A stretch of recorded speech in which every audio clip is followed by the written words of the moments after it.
আজ দুপুরের লাঞ্চে পার্শে মাছের ঝোল আর ভাত।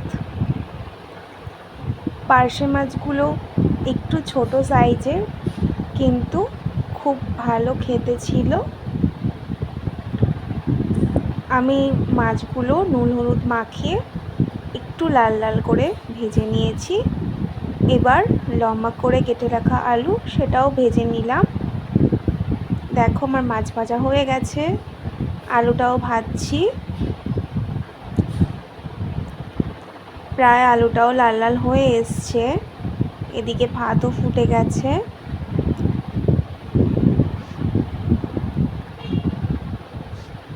এদিকে আলুটা ভাজা হোক, ততক্ষণে আমি একটুখানি কিছু মশলা কাটা বাছা করে নিই।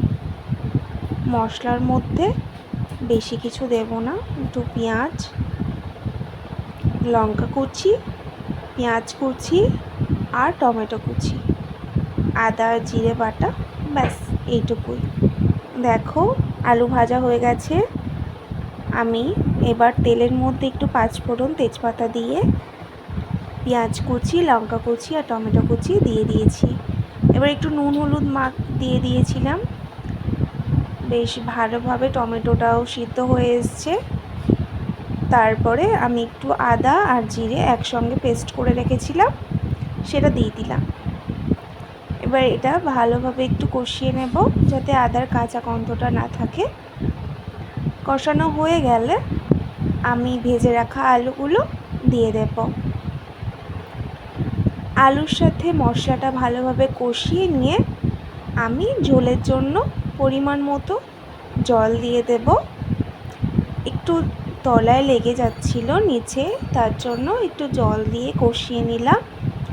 দেখো আমার কি সুন্দর মশলা থেকে তেল ছেড়ে এসছে। কষাতে গিয়ে আলু পুরো গলে গেছে। দেখো বেশিক্ষণ ফোটানোর দরকার হবে না।